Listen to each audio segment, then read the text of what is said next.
Love Your Kitchen, Design in the Heart of the Home, proudly sponsored by Blum, the podcast where we explore the art of crafting your dream kitchen. I'm your host, Faye Newman, a freelance kitchen designer with a passion for creating spaces that truly reflect the heart of the home.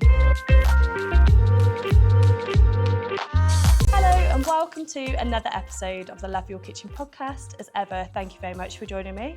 So today I'm joined by the lovely Anna Møller, who is the founder of an interior and architectural sort of design company called Anna Møller Design. So we're in your London sort of studio space today, but you also do sort of work Surrey way, which is obviously, great to hear. Anna has recently won an award or been named. Yeah, it's tricky to describe. Is it an award? Did you get an award? I think I'm just a winner of 25. Okay, amazing. Yeah. But that was for Home and Gardens Next in Design 2025. And I think you're mainly sort of known for your, using, really lovely sort of natural materials and having sort of a holistic approach to design, which I'm hoping to unpack with you today. By the end of this episode, you'll have a clear understanding on, what holistic design really means and how you could potentially bring those natural elements into your home. Ways to elegantly incorporate natural materials, because sometimes it can just be like throw loads of natural materials together and then it's holistic design, which is not the case. Yeah. And then also you say as well, I noticed, you have sort of an idea of a canvas and then how to sort of work from that. So if we, I'm hoping that's what we're going to get from today's conversation, and I'm sure we will. So first off, as we've said, congratulations. Thank you for winning your amazing award. My little inner promotion. I know. It's lovely. How did the recognition come about for that? Well, I think Homes and Gardens just put it on their Instagram and they asked you to apply. So I was like, right, get on that. And I just found out however many weeks later that it had gone through and I couldn't believe it. I was actually on holiday and big celebrations. Oh, I love that you received such good news on holiday. That's amazing. So amazing. Yeah, it's been brilliant. Why don't you talk to us a little bit more about sort of where the passion for interior sort of architecture began then? Yeah, I mean, to be honest, I was trying to think back and it just goes so far back for me. It's my family, basically. My dad's dad was Danish and an architect. My grandma was a landscape architect. They had their own company. They also designed and built their own home over in Horsham. They had all the Danish bricks sent over. And then not only that, I then grew up in that Danish setting. Just was like always around Danish classical furniture and architecture. And my uncle was an architect. My cousin's an architect. Like it was just through and through really. And my mum is a real crafty whiz and she does weaving and this and that. So there was just always creativity everywhere for me. Yeah. And I just think I just had a passion from it as a child. Yeah, I was always just like buzzing around, rating hotel rooms that we might stay in or rating toilets with my dad, like 5 out of 10 or whatever. Just such silly, stupid things, but loving it and still love it to this day. Still rating things. How long has it been sort of your own baby then, like in terms of how many years have you been? Yeah, so I've done Anna Møller Design for, I would say, a good 5 years now. Yeah. But then there's sort of a bit of a blurry line between what I was doing before and how it even came about. And that's kind of a sweet spot. It's like, I don't really know how it happened, but it did, and I'm glad it did, and it's still going so well. So yeah, amazing. I've seen some of your projects, so I'm happy that it's continued for you as well, for sure. Thank you. So let's touch on sort of the word holistic design then, because obviously we might have sort of listeners and watchers sort of, that know that, they're well versed in that term, but if they're not, like, why don't you just give us sort of a brief definition of what a more holistic approach to design looks like? I think it's a really tricky word, I have to say. Like, it's so open, and to sum up, it means you're thinking about everything, right? So a person who's good at their job should really be holistic. So it is a tricky one to sort of break apart, but I think my perspective of holistic design would be the fact that I'm an interior architect and I would be thinking about, obviously I go to the client, I get their brief and how their routine is. Then I look at the architecture of the building, the character of the building, and then bring my design language, my background, because they've come to me, they probably like it. And then, you know, and the skill set and all the other little things, all the important things, and pull it all together. And you do need all of it to deliver a good project, a strong project. Yeah. And, sure. you know, hit the brief. Yeah. Amazing. So I think that's kind of my view of what holistic design is in my business. Yeah, for sure. And I think because it's like your home is, you know, it's where you're coming to relax. Like you want to feel it. You don't just want a design that's clinical and, you know, you might love a really sort of minimal sort of aesthetic, but if it feels cold and sort of lifeless, you can feel it when you walk into the room. You might not be able to pinpoint exactly why. Yeah. I know I do with obviously kitchens and things like that, but just in general, like I think it's important to, as you say, think about the collective and really sort of something that, you know, you said there as well, your first point of call is really focusing on the client and, you know, I mean, do you come down and make a coffee in the morning because you love coffee and then that's a big old ordeal and, oh my God, it's amazing. Or do you not have coffee? Like, that's going to tell you what you're going to do with your kitchen. Yeah. All these tiny little things that people might not relay to me unless I ask, but it's so important. And do you want to have breakfast in the kitchen, informally, with just you two, with your kids? Yeah. Is homework working there? Oh, all endless things, right? Yeah, it's almost going through the day, isn't it? And being like, okay, talk me through your full day. And then sometimes, because it's just habit driven for them, it takes them a moment to actually be like, oh, okay, you know, this is what I actually do. This is what I do. You just want to be a fly on the wall for the day 100%. in their current house. That would be the dream. I know. Because then you wouldn't have to bombard them with questions. So I'm happy that I'm happy that's not a thing. True. Okay, amazing. So how does sort of your holistic philosophy, I've mentioned the word philosophy, we've just spoken about this, that you're not a fan, but we'll try and go with it, shape the way you plan kitchen spaces? Yeah, again, it's kind of a wide arching question, I think, but there's so much to think about in a kitchen that I think might be missed, like you were saying about maybe just not hitting the mark and it being a bit clinical or something. But I think something like lighting could be missed. Fine, you need task lighting for sure, but does an everyday person think, okay, when I have a dinner party, do I want maybe a portable lamp in the corner? Okay, maybe the portable lamp sits near the sink in your dinner party, and that's fine because you're not going to be using the sink. Or like, so I just think like you do need to. That's why it's good to, I think, have an interior architect or employ someone to help you, because we are thinking about all these little bits. I know I've just only talked about lighting, but you know, they're maximizing the space. Making sure that every inch is used instead of just not. And anyway, I think there's just so many pieces to the equation to get a kitchen really flowing functionally and being soft and not really knowing that's happening. Yeah, and it's almost making it not look just like a kitchen. Totally, yeah. I think that's what I've noticed with your schemes, like they're quite fluid, like they're quite, it all sort of works, but you can't pinpoint why, if that makes sense, because it all just flows beautifully. Yeah, that is actually quite a good point. Like, instead of walking in and thinking, bam, we're in the kitchen, it's so functional, it shouldn't. You should come in and it feels like you could sit down on the sofa over there and just relax, and it's still just as calming to be in there as it is the last room. No, for sure. Yeah. I think that sometimes can be missed because, as you say, it is just a highly functional space. So I think it's great to have these conversations, just so obviously, as you say, as experts, we're making sort of you guys aware of it, and then maybe you can look at your space differently. Definitely, and I think like there are some great companies out there who are pushing the boundaries and making, you know, the island movable and looking like furniture and opening up the legs and stuff, and brilliant, because it's, again, making the room not feel like a kitchen,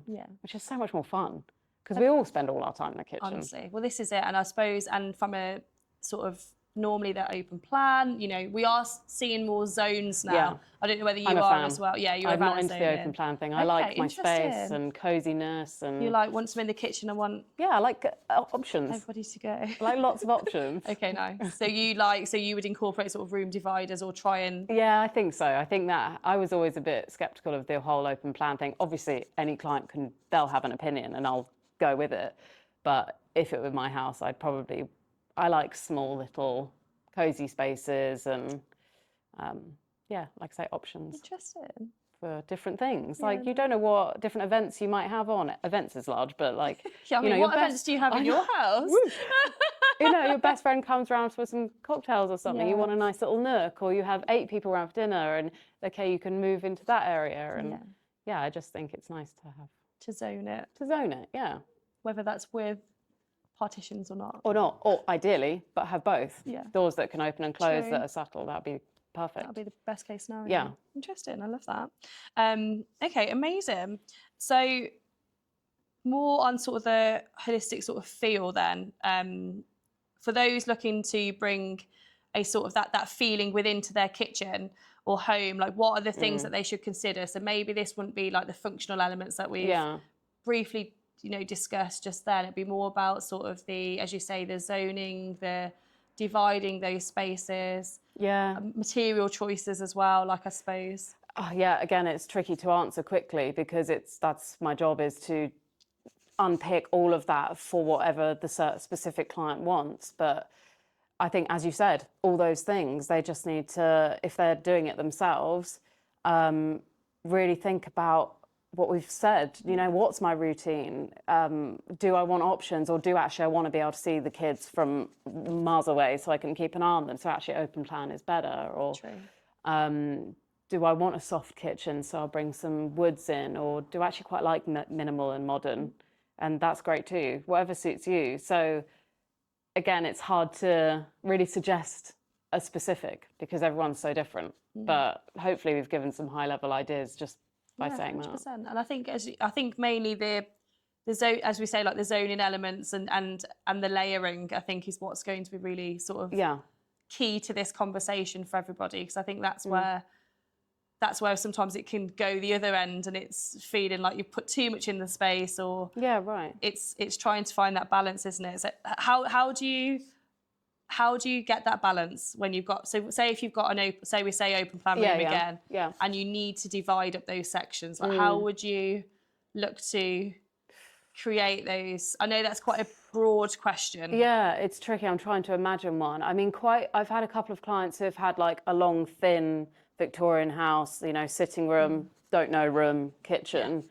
And that's always been a bit of a tricky one to work out. But you're saying, like, if we were just doing kitchen and it was a bit too open or something, I don't know. I think you've got an image of my House and Road project, but on one side, we've got like this quite long pantry unit, and they were originally going to do like a bit of a behind the door bar. And I was like, no, let's pull it out. So in a way that helps, because it drew the kitchen into then the dining area, and it sort of hugged it a little bit. So I think something like that was quite good. They were then able to put a seating area in the corner, the dining, and that kind of zoned itself. But zonally, to zone, I think you can use lighting as well. Of course, like pendants over certain things. But then you think, okay, well, maybe I want to move the dining table for a different event, and so you got to think about that. Or rugs are brilliant. You can move them wherever. So there are little techniques I think you can use. I don't know about like physical like partitions in a kitchen space. That feels too the other way for me. A bit too soft, and like it needs in a living room. But yeah, that's just some quick ideas. I think it's more, as you say, if you've got nobody knows what room it is in the middle, sort of that's probably where that might be more relevant, I would imagine. So more like the kitchen diner space, so that's all sort of as one, and then leading into sort of, you know, creating a new space sort of from there. And as you say, having the glazed doors and things, and then maybe introducing some of the same furniture as you mentioned in there potentially. Yeah, even like what supply you're looking at. You know, if we're talking kitchen and joinery, if you come into that second middle room that's a bit like, I don't know what to do with it, let's use the same shaker style from the kitchen and the joinery, and so things just feel less jarring, and it pulls it through. And maybe the same colour, I don't know, probably not, but yeah, bringing a couple of the finishes through or details, brilliant. Big help. No, for sure. No, I completely agree with that. I haven't actually seen that pantry section that you mentioned on that design. Okay, no, there's so I need to. Yeah, the picture's not that clear, but okay. So when you say that you carried that through, was it like an open pantry section, or was it all? Was it still built-in furniture? Like talk us through that. It is like a piece of joinery basically, but it's built the same way as the kitchen. So they have like an L-shaped kitchen with an island. You come through the door, and then on this side, there's kind of like 2 cabinets and some shelves in between with low level. Yeah, so it's kind of nice. like a pantry, but it could be anything, bookshelves, glasses, all that sort of thing. But it looks more like joinery, which is really nice because it's sort of plays with the kitchen quite nicely. And I suppose, as you say, because you've allowed it not to be too cluttered either, like having the open shelving, that sort of thing. And I there's sort of that debate, isn't there, especially in a functional space with like kitchens. There is that debate of, do I, you know, should I have shelves? Should it all be built in? Like it's a constant struggle up for to clients. The person. I know. Are you going to get frustrated with dust and be like, I'm never dusting those shelves? Or maybe you have vases and china that you want to show off. So it's totally their call. And that's what we're here to do, is to guide and say, no, you've got this. And I'm working with a client at the moment who is, so physically she finds certain elements difficult. So for her, having everything out at a certain height, sort of fixed to the wall, is needed, because then she knows she can pull those down and use them straight away. Whereas, you know, somebody else might come into that space and be like, oh my God, no, I want everything to be hidden away. Like I don't like to, maybe not from a, you know, a physical aspect, but from an aesthetics perspective, they just want everything to be hidden. So it's just knowing they can be messy inside or something. Well, that's it. And I think if you don't just try and follow what everybody else is doing as well, like you've got to make sure that if you know that's going to annoy you, or maybe if you've had an open space in your room and it's annoying you now, like I would always say, don't implement it again. You know, there's different ways to bring in that level of creativity, like a big piece of artwork, as you say, like your lighting, your stools, like you know, different textures for your worktops, splashbacks, that sort of thing. So it's our job, isn't it, to really hone in and understand you more. Absolutely. To see what makes you tick, what doesn't, and then sort of, you know, growing an amazing sort of and design challenging from you there. sometimes as well, which is usually quite fun. And I know. Clients like the challenge, and then they get all excited when it's in fruition. I think this is it there. And I think when you're new eyes in the space, which you'll know as well, it's when you've been living with something for so long, you almost just become...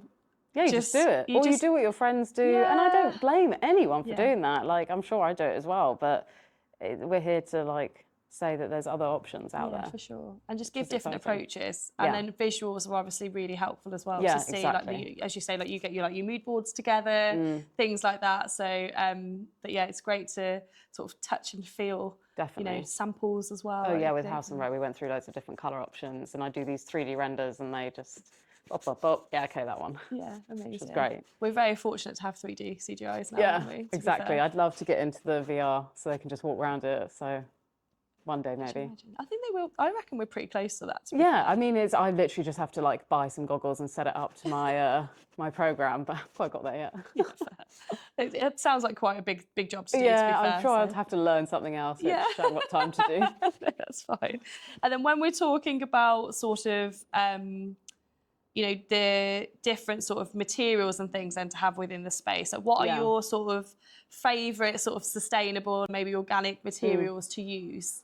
Yeah, I mean, again, not to pick apart your question, but like the word sustainable really is so open, and I would never put myself as a sustainable designer, because it's just, this is why I use the term eco-conscious. It's just me saying I'm really trying my hardest to learn what's new, what's coming, what's possible. But, you know, unless the material is literally recyclable or reusable, it's not so really sustainable.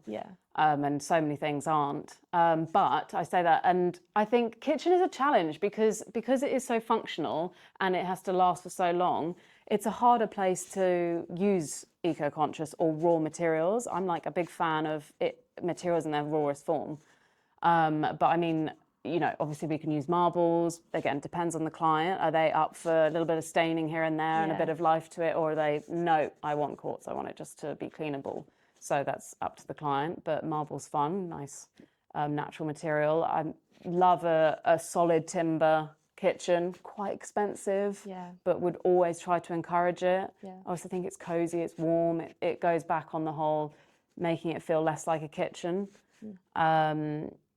Yeah, I would say those are probably my top, is like trying to just have a solid wood kitchen, because it really then is recyclable and will last you a lifetime, and you can love it. Like, people make such beautiful joinery pieces in kitchens. I suppose the other thing would be go local, because I know it's maybe not it's sustainable in carbon offset and all those sorts of things, but also support your local community. There are great makers, and choose paints that are non-toxic.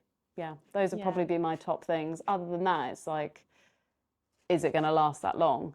Or are you sort of really out of top end budget and stuff? No, of course. No, it does make sense. And as you say, it is difficult within the kitchen space because I think there's so many different cabinet choices to go for. Like, you sometimes don't know where and which direction to go in, but I think it's more specific on, as you say, like your values, your as you say, your monetary requirements, you know, the look that you're wanting to go for, and then sort of building it sort of from there. But from a you know, the woods and things that you introduce, like if you're watching, you'll see we're surrounded by some beautiful natural wooden pieces at the moment. So is there any sort of different sort of, you know, woods that you introduce within your designs that maybe most don't, or it's just unheard of, or just excited to learn? I'm a big fan of a Pippy Oak right now.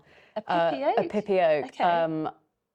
The burl wood is doing really big things right now, but it's quite, I mean, I love it too, but Pippy Oak is, it's sort of like, you know, this, but it's got so much character, and I think it's fascinating. It's and it can have like actual holes in it, so it's definitely not for everyone, but I just think it's so amazing and beautiful and mesmerizing. Yeah, it's lovely.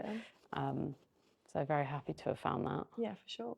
And when you say raw, do you mean it's still sort of obviously that oiled finish, that sort of thing, but not just trying as little to as possible. Yeah, as little as possible. Literally protect it to keep it, but as little as possible. That's why I like this Pippy Oak, because it just seems so characterful, and like you just don't need to do anything with it other than seal it.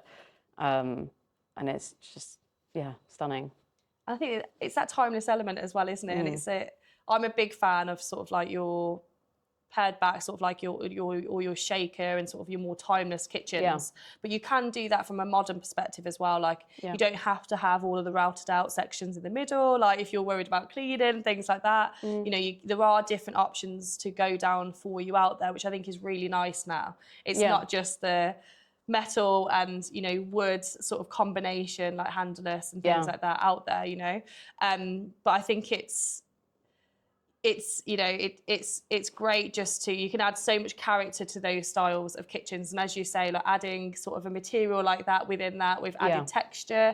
Maybe you don't need, you can go for quite a neutral scheme, you know, you could do all your cupboards in a colour as normal, local, and then have the island as this really funky timber marble top, completely different piece of joinery, and just spend a little more on that, or I don't know, get that custom. Yeah, for sure. That's definitely one way of doing it. No, for sure. And then it's obviously the materials are speaking for themselves then. Yeah. Some natural house plants around. Yeah, always. I've seen a vibe in the room, so I can understand that. I can imagine a house plant is a favourite of yours. Yeah, that or a garden nearby. That's the dream. Amazing. So you often talk about the canvas of a space. Yeah. Can you explain what that means, and why is that such an imperative and sort of exciting part of the process for you? I think because I'm so much more an interior architect. I know I say that, but like, I find real joy in hard finishes. I think it's so important to get the space right before you put anything in it. It's hard to explain, but I just think it's so important.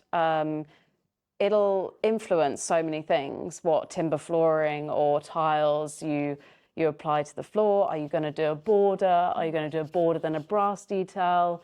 Are you going to inset a carpet? Are you going to go full width? What skirting? What skirting high? What cornice? How many cornices? Like, for me, I don't know why, it just gets me so excited. And once they all sit together and you just have this image of these just singing materials, I just think it's bliss. And I think, you know, if a client, I don't know, for whatever reason, wants to suddenly change everything, at least the canvas is there to stay, and they know that they could strip out all this neutral stuff, bring in all these colourful flowers and florals and whatever, and it would still look amazing because the canvas looks amazing. Selling the house, it's going to look amazing in the photos if there's furniture or not. Not that I'm not basing everything on that, but it's a win. And I think it's a me thing. I think it's really, really important.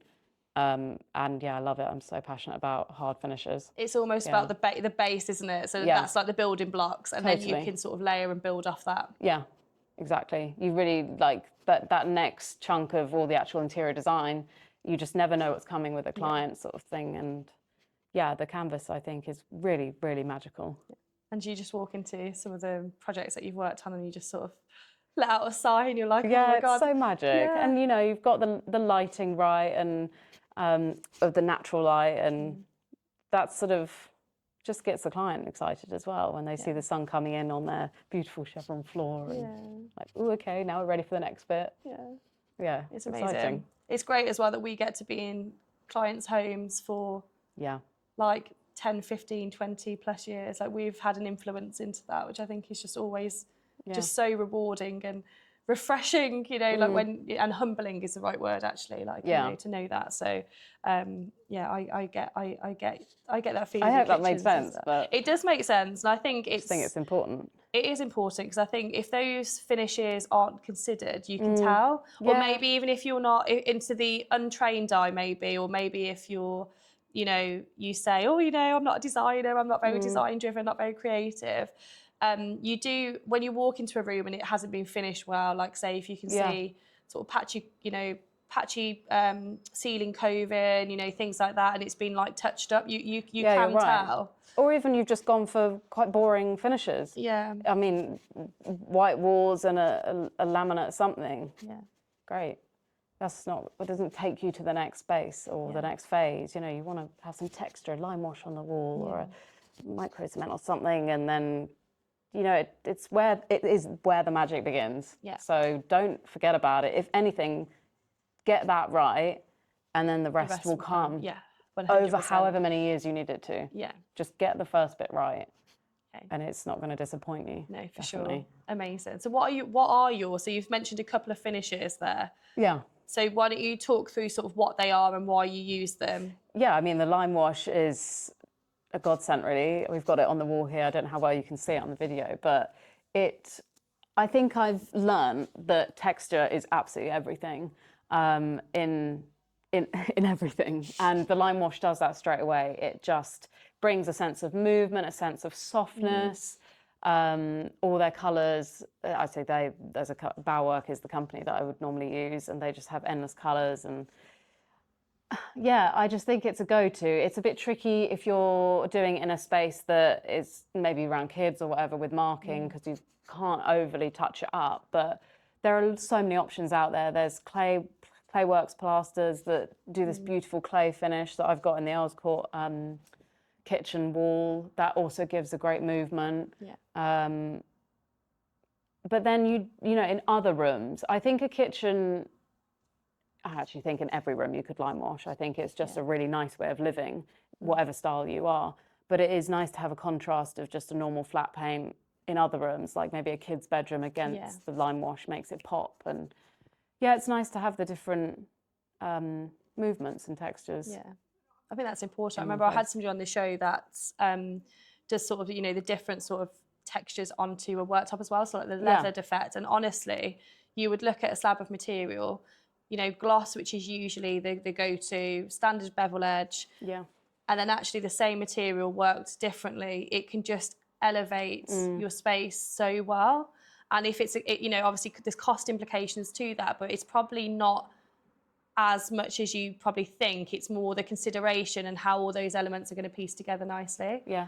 Definitely good to look into all the options. Yeah, 100%. I know it can be overwhelming, but if you can possibly have a play and, to be honest, risk some of it, because it will pay off. Yeah. And equally, if you've got a second opinion like yourself, or we'll make that risky decision for you. We'll be there to support you when you're like going through the palette. When it goes on, you're like, oh, should I have gone for these? Yeah, then you'll love it. Yeah, literally, should I have gone for this dark cabinetry? I'm not sure. Yeah. But so I think that's those are really good points to speak about actually, because I think they're quite general, so maybe not kitchen specific, but I think going beyond the kitchen and making it, you know. I mean, the house has to sing altogether, so It does. definitely. Regardless of whether we're in different, like same room or different rooms and things. So you've also got a couple of design examples, which will be amazing to go through. I think it's always very relevant for everybody sort of watching, or even if you're listening, for us just to sort of talk through the different details and things involved with them. Yeah, okay. So what's the first example you've got for us? Well, I've got House and Road or Earls Court. So let's go House and Road first, because that's leads on from the timeless sort of conversation that we were looking at. So why don't you talk us through maybe the client's background, what they wanted from the space, and how that space has evolved? Yeah, it's quite different to the Earls Court one. They have a garden that comes straight off of the kitchen. They wanted to be able to open these big doors out, have friends round. They've got a young child, a huge dog, and it's all like busy, busy, busy all the time. And they knew they wanted a big island and a real social space. They were great fun to work with because I think they were open to taking some risk, as you can see by the marble that they chose. But I think knowing all that, there was still the functionality that we've already discussed about needing to pull the pantry side longer, to hug the room a bit more and make it less open plan. And it's quite a big kitchen, really. There was a conversation about whether to hide the fridge. They might have had a big American fridge or put it into joinery or not. So we did some 3D renders for that, and they decided to put it into the joinery because it was just sort of making the room too busy. The kitchen island, they didn't know whether to have the sides open at the end or close them in. So we messed around with that. And yeah, there were all sorts of different details that we just needed to get a look and feel of in the 3D render and relate it back to their brief and their functionality. And I think they're absolutely chuffed with it, and they're really happy they went with that really funky marble as well, which suits their personalities. I'm so happy they did, because I think when you have sort of, you probably, I know I come across lots of shaker style kitchens, and they can look quite similar. It's nice to see that injection of, as you say, your clients within that space, and them being brave enough or maybe trusting you to be like, this really works. They just went and did it. It was great. Oh, I was like, did? yes. Oh, those are the clients that you want. Yeah. Love that. But no, and I think it's because it's got a beautiful sort of brown sort of vein running through, hasn't it? Very strong, yeah. And then you've also put it as a sort of the splashback on the back. Yeah, it runs up to then an open shelf. They've done one open shelf that they can like decorate. But then the rest of it is all cabinet. Sort of hidden. Yeah, hidden in. So they've got a nice mix. I think sometimes when you have got a splashback like that, you do need to finish it off with something. So therefore a shelf works well, even if it's just pictures. Or just something, even if you don't want it as a functional shelf. It's those finishes that and it shows just your don't just stop. That's where the flow comes from as well. And as you say, it shows your personality, because you can add those features. You are right about junctions, though. I do think that's a massive, massive piece in anything you're doing in your home. Talking bathrooms, kitchens, anything with tiles. Where does it stop? What does it stop into? That is like a whole nother world. But I agree. That's a whole other podcast episode. It's a whole other podcast episode, it really is, with loads of imagery references. I love that so much. Amazing. So you've gone through sort of the timeless aesthetic there, and then the second example you said is a completely different. I think it is. I'm probably about to tell you a similar-ish story, but it's a much smaller space, this Earls Court one.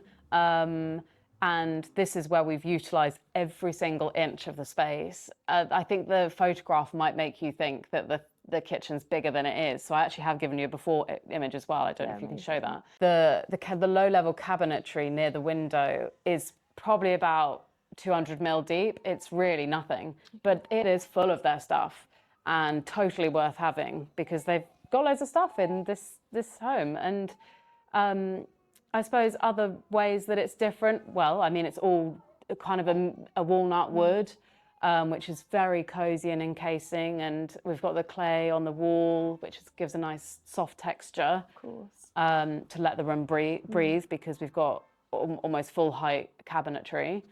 But they are, as a family, they're quite like chic and fashionable, and I hope you can kind of see that in the style of the space. It's got breathing room, but it's warm, and that's totally their personality. So really, anything that I do is just taking their personality and putting it into the interior. And the dining table and chairs is my absolute favourite piece in the whole project. It's by this French craftsman called Alexandre Le Bruyere or something. Beautiful You'll have to name. tag him. Yeah, that sounds amazing. But he made this perfect size table that was, so it's a bit cozy, but they're all fine with it. They just wanted to make sure they could have breakfast in the kitchen, and yeah, so it's quite different, I suppose. Well, I mean, this is all dark walnut, full height cabinetry, and the other one is a very pale minty shaker style kind of country-esque, yeah, larger kitchen. But I think this is the great, what I love about these two examples and about sort of the style of your design is they're both timeless. So when you talk about walnut, sometimes you think it's quite harsh, you think it's on trend, like it's almost like a trend-driven statement. Like walnuts you're seeing now is coming more, you know, back in, and it's more prevalent, whereas, you know, we lost it for a few years. You know, it was more sort of like the lighter finishes and things, and then we had the grey phase, which I'm happy that we're coming out of, thank God. But yeah, so it's so nice to see how just using the, as you say, the raw natural materials at their best, and the way that they're using the thinner rails sort of behind around the doors and things, that really elevates sort of the more minimal sort of, you know, modern aesthetic, modern aesthetic, which they are as a couple, exactly, pieced with the larger rails and different detailing, like the curved extractor fan and things on, you know, the shaker project. So it's, I think they're two really great examples. So if you are listening, I'd highly recommend just, you know, seeing the two different examples side by side, because it's introducing the same ethos and the same, you know, design sort of logic, and I don't want to say philosophy because you're going to be like, don't say philosophy, but you know, those design driven elements that clearly is really important. But they're just two completely different schemes. So I'm super excited for you guys to see that and see what we're talking about, and understand have a look, that. Yeah, for sure. Because they are, I think they're quite different. Yeah, amazing. Yeah. Well, I've absolutely loved today's conversation. So thank you so much for coming on this show. I know I've learnt loads, so I know that obviously, you know, homeowners and clients listening will hopefully just relate, and they'll be able to introduce some of these elements, you know, within their space. That's what we all want. I've done a little renovation like starter pack. If you sign up to my newsletter, you'll be able to download it for free, and it will just give you like first 5 steps sort of thing on lighting, kitchen, stuff like that. So it's just, if anyone is renovating, for sure, quite helpful. Amazing. Hopefully. And then where else can they find you? Your details? Yeah, so I've got Instagram, annamøller.design, website, annamøller.design. I try to make it seamless for everyone. I'm on the list with House and Garden, but yeah, I would just go to my website or my Instagram. That's where I am. Amazing. So, thank you very much. Thank you. Thanks for listening. Thank you for taking the time to watch this video today. If you have liked what we have spoken about, why not like and subscribe to this YouTube channel. Also, what you can do is click on the notification bell to keep yourself notified of all the new content to come.